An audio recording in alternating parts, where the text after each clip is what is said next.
Hello दोस्तों, स्वागत है आप सभी का मेरे YouTube चैनल पर जिसका नाम है HVAC फॉर यू। आज के वीडियो में हम डिस्कस करेंगे different types of compressors used in the HVAC system. तो आइए हम शुरू करते हैं।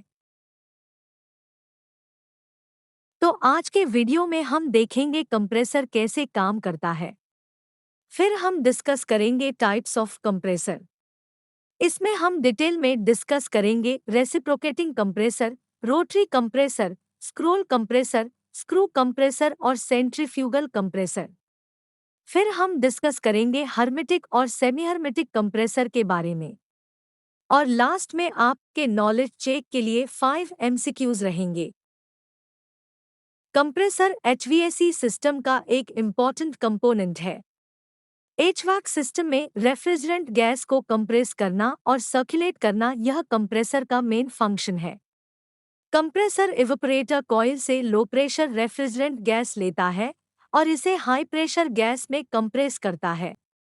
यह हाई प्रेशर वाली गैस तब कंडेंसर कॉइल से होकर बहती है, जहां यह आउटसाइड एयर में हीट रिलीज करता है, जिससे कंडेंसेशन की वजह से वेपर रेफ्रिजरेंट का लिक्विड में कन्वर्ट होता है।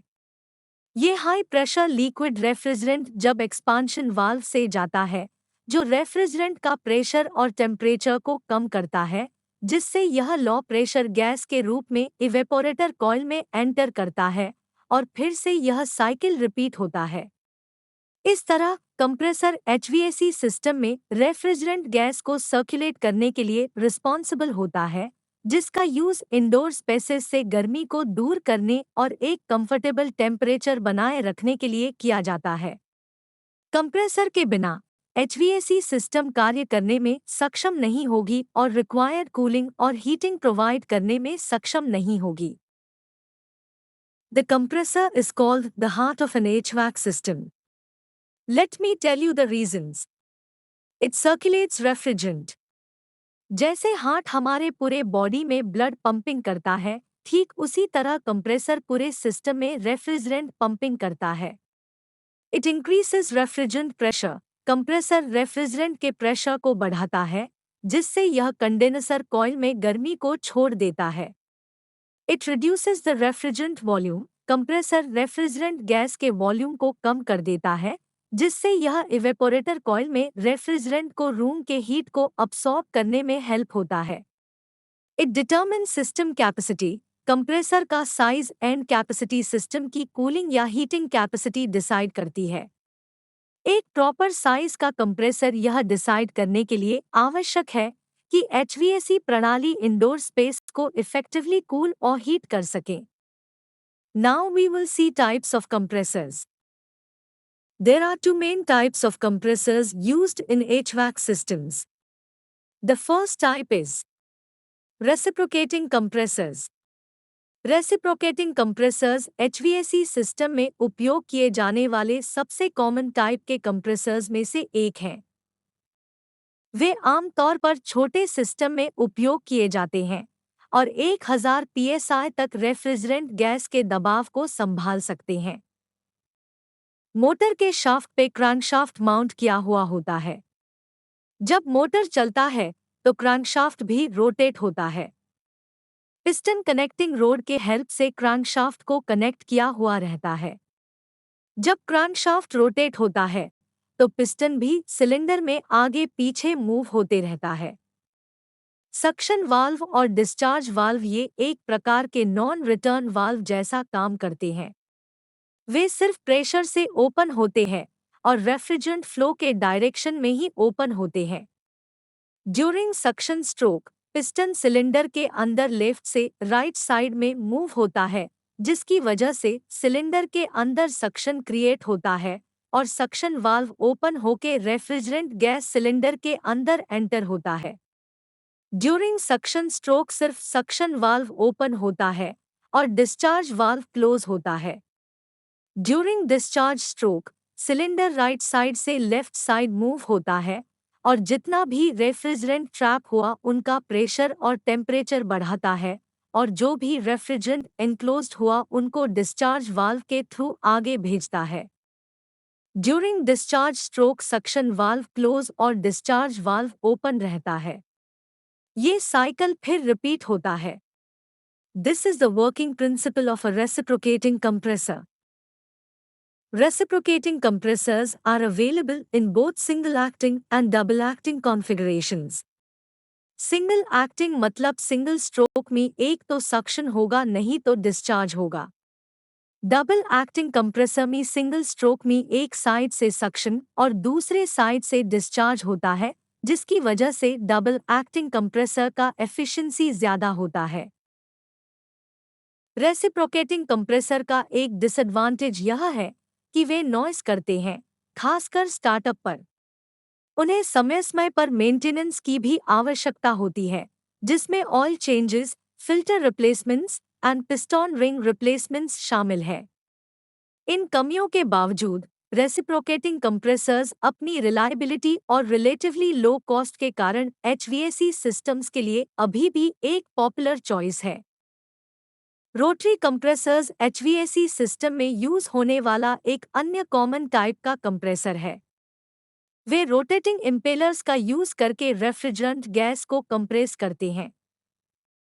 रोटरी कंप्रेसर्स के कई उप प्रकार हैं, जिनमें शामिल है scroll compressor, screw compressor, centrifugal compressor. Rotary compressors आमतौर पर रेसिप्रोकेटिंग कंप्रेसर्स की तुलना में मोर एफिशिएंट और क्वाइट होते हैं, जिससे वे बड़े एचवीएसी सिस्टम के लिए एक पॉपुलर चॉइस है। उन्हें रेसिप्रोकेटिंग कंप्रेसर की तुलना में कम मेंटेनेंस की आवश्यकता होती है, क्योंकि उनमें मूविंग पार्ट्स कम होते हैं। रोटरी कंप्रेसर्स की एक पोटेंशियल ड्रॉबैक यह है कि वे रेसिप्रोकेटिंग कंप्रेसर्स की तुलना में अधिक महंगे होते हैं। स्टार्टिंग टॉर्क ज्यादा होने की वजह से लोअर पावर सिस्टम्स के लिए वे उतना सूटेबल नहीं है। Next, scroll compressor. Scroll compressor में दो स्पाइरल शेप्ड स्क्रोल्स होते हैं, जिसमें एक फिक्स्ड और दूसरा मूवेबल होता है। फिक्स्ड स्क्रोल आउटसाइड और मूवेबल स्क्रॉल इनसाइड में रहता है। फिक्स्ड स्क्रॉल के अंदर में मूवेबल स्क्रॉल रहता है। मूवेबल स्क्रॉल को ऑर्बिटिंग स्क्रॉल भी कहा जाता है। दोनों स्क्रॉल्स के बीच में स्पेस होता है रेफ्रिजरेंट को ट्रैप करने के लिए। मूवेबल स्क्रॉल मोटर के शाफ्ट को कनेक्ट करते हैं। जब मूवेबल स्क्रॉल रोटेट होता है तो सक्शन साइड से रेफ्रिजरेंट एंटर होता है।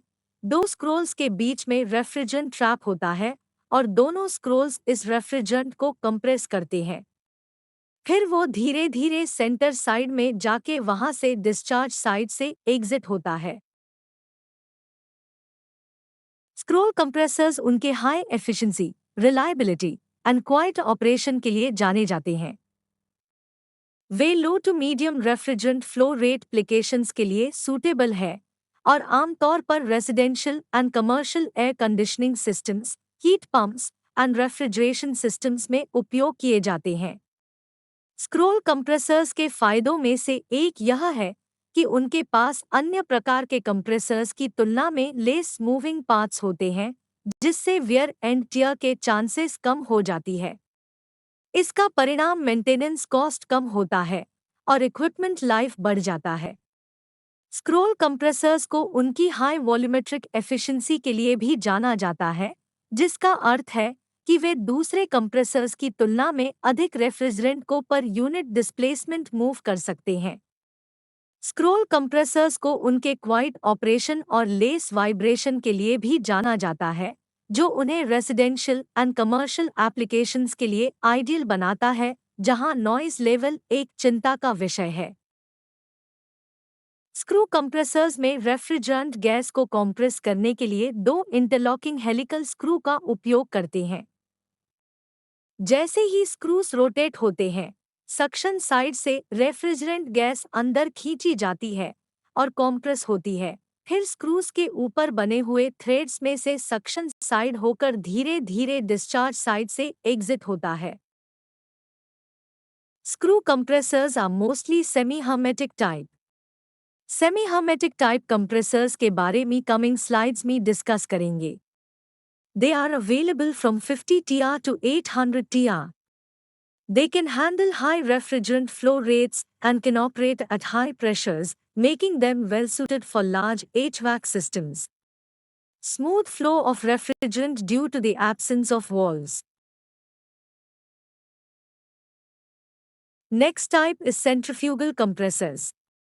सेंट्रीफ्यूगल कंप्रेसर के मेन कंपोनेंट्स है सक्शन साइड और इनलेट पाइप। यहाँ से रेफ्रिजरेंट गैस इम्पेलर के अंदर जाता है। Impeller rotating part of the compressor जिसमें रेडियल ब्लेड्स होते हैं। केसिंग मोस्टली ये स्टील का बना होता है और ये इम्पेलर को कवर करता है। इसको वल्यूट केसिंग भी कहा जाता है। डिफ्यूजर ये काइनेटिक एनर्जी का कन्वर्शन प्रेशर एनर्जी में करता है। डिस्चार्ज साइड और आउटलेट पाइप यहाँ से हाई प्रेशर रेफ्रिजरेंट कंडेंसर में एंटर होता है। नेक्स्ट वर्किंग प्रिंसिपल मोटर के शाफ्ट पे इम्पेलर को कपल्ड करते हैं। जब इम्पेलर रोटेट होता है तो सक्शन साइड से रेफ्रिजरेंट गैस इम्पेलर के अंदर आता है। इम्पेलर के ब्लेड्स हाई वेलोसिटी से रेफ्रिजरेंट गैस को सेंटर से दूर धकेलते हैं और जब ये डिफ्यूजर से पास होते हैं काइनेटिक एनर्जी का कन्वर्शन प्रेशर में होता है और ये हाई प्रेशराइज्ड गैस कंडेंसर में जाता है। वे आमतौर पर बड़े एचवीएसी सिस्टम में उपयोग किए जाते हैं। सेंट्रीफ्यूगल कंप्रेसर एक रिजनेबल प्रेशर से बड़ी मात्रा में कंप्रेस्ड गैस को हैंडल कर सकते हैं। वे अपनी हाई एफिशिएंसी के लिए जाने जाते हैं, विशेष रूप से जब फुल लोड हो, जिसके परिणामस्वरूप एचवीएसी सिस्टम्स के लाइफ साइकिल में सिग्निफिकेंट एनर्जी सेव हो सकती है। Centrifugal compressors positive displacement type के नहीं होते हैं, मतलब उनमें सिलेंडर पिस्टन जैसा अरेंजमेंट नहीं होता है। गैस किसी एनक्लोज्ड स्पेस में ट्रैप नहीं होता है, बल्कि वे बिलोंग करते हैं डायनामिक टाइप से। डायनामिक टाइप में रोटेटिंग पार्ट होता है जो अपनी हाई वेलोसिटी फ्लूइड में इम्पार्ट करता है, जैसे सेंट्रीफ्यूगल कंप्रेसर में इम्पेलर करता है। दूसरे कंप्रेसर्स की तुलना में वे ज़्यादा एक्सपेंसिव होते हैं और उनका मेंटेनेंस भी ज़्यादा करना पड़ता है, जैसे कि बेरिंग चेंज करना, बेरिंग का ग्रीसिंग करना, impeller damaged, leakage in pipes, leakage in impeller, all seals change करना, एयर लॉक निकलना, blades imbalanced. Next hermetic compressor. Hermetic compressor में मोटर और कंप्रेसर को एक ही यूनिट के अंदर सील किया हुआ रहता है। इस डिजाइन की वजह से शाफ्ट सील्स और एक्सटर्नल बेरिंग शाफ्ट की जरूरत नहीं पड़ती है। अक्सर देखा जाता है कि शाफ्ट सील्स और एक्सटर्नल बेरिंग शाफ्ट के फेलियर की वजह से गैस लीकेज, शाफ्ट मिसअलाइनमेंट जैसे प्रॉब्लम्स आते हैं। हर्मेटिक कंप्रेसर का ज़्यादातर use small to medium size वाले सिस्टम में करते हैं। वे अपनी कॉम्पैक्ट साइज, लो कॉस्ट और रिलायबिलिटी के लिए जाने जाते हैं। हर्मेटिक कंप्रेसर्स का सबसे बड़ा फायदा ये है कि उनको मेंटेनेंस की ज़रूरत कम पड़ती है। मोटर और कंप्रेसर को एक ही यूनिट में सील करने की वजह से मूविंग पार्ट्स कम रहते हैं। कंपेयर टू अदर कंप्रेसर्स, वे ज़्यादा एफिशिएंट होते हैं। उनका एक पोटेंशियल डिसएडवांटेज यह है कि उनका रिपेयर करना आसान नहीं होता है। मोटर या कंप्रेसर में कुछ खराबी आए तो यूनिट को गैस कटिंग से कट करके बाहर निकलना पड़ता है। इस वजह से अगर कुछ फॉल्ट्स आ गए तो उनको दूसरे कंप्रेसर से रिप्लेस करते हैं। इसके अतिरिक्त वे बड़े एचवीएसी सिस्टम के लिए उपयुक्त नहीं हो सकते हैं, क्योंकि उनके पास सीमित क्षमता है। Next is semi hermetic compressors. Semi hermetic compressors partially sealed रहते हैं। हर्मेटिक कंप्रेसर्स के विपरीत, जो पूरी तरह से सील होते हैं और रिपेयर नहीं की जा सकती, सेमी हर्मेटिक कंप्रेसर्स में एक सर्विस करने योग्य मोटर होती है जिसे मेंटेनेंस या रिपेयर के लिए कंप्रेसर हाउसिंग से हटाया जा सकता है। कमर्शियल एयर कंडीशनिंग, रेफ्रिजरेशन और चिलर सिस्टम जैसे बड़े एचवीएसी सिस्टम में इनका उपयोग किया जाता है।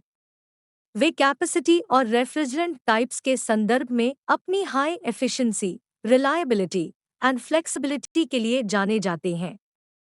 सेमी हर्मेटिक कंप्रेसर्स के फायदों में से एक उनकी सेवा क्षमता है। चूंकि मोटर को कंप्रेसर हाउसिंग से हटाया जा सकता है, फील्ड में रिपेयर और मेंटेनेंस की जा सकती है, जिससे डाउनटाइम और रिपेयर कॉस्ट्स कम हो सकती है।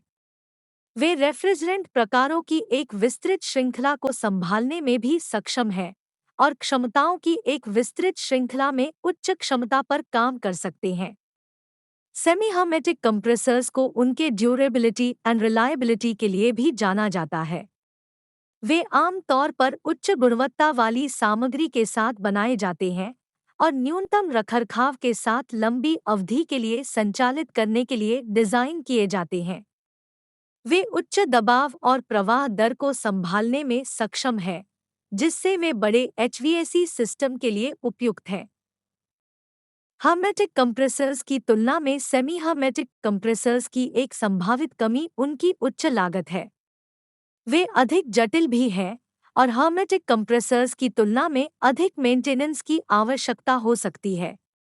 हालांकि सेमी हर्मेटिक कंप्रेसर्स की सेवा क्षमता और लचीलापन अक्सर उन्हें बड़े एचवीएसी सिस्टम के लिए एक लागत प्रभावी विकल्प बनाते हैं। Let's see how much you have understood through question and answer session. Question number 1. Which type of compressor is best suited for small HVAC systems? Option A, centrifugal compressor. Option B, reciprocating compressor. Option C, rotary compressor. Option D, screw compressor. The correct answer is Option B, reciprocating compressor. Question number 2. Which type of compressor is sealed and cannot be repaired in the field? Option A, semi-hermetic compressor. Option B, hermetic compressor. Option C, rotary compressor. Option D, screw compressor. The correct answer is Option B, hermetic compressor. Question number 3. Which type of compressor is most commonly used in large commercial HVAC systems? Option A, centrifugal compressor. Option B, reciprocating compressor. Option C, rotary compressor. Option D, screw compressor. And the correct answer is Option A, centrifugal compressor. Question number 4. Which type of compressor is known for its efficiency and flexibility in terms of capacity and refrigerant types? Option A, semi-hermetic compressor. Option B, hermetic compressor. Option C, rotary compressor. Option D, screw compressor. And the correct answer is Option A, semi-hermetic compressor. Question number 5. Which type of compressor uses a pair of rotors to compress the refrigerant gas? Option A, centrifugal compressor. Option B, reciprocating compressor. Option C, rotary compressor. Option D, screw compressor. And the correct answer is Option D, screw compressor. तो दोस्तों, आज के video में हमने देखा compressor कैसे काम करता है एंड कंप्रेसर के टाइप्स कौन से हैं। होप ये वीडियो आपको अच्छा लगा होगा। अगर कुछ डाउट्स है तो आप मुझे कमेंट्स में पूछ सकते हैं। Thank you for watching the video.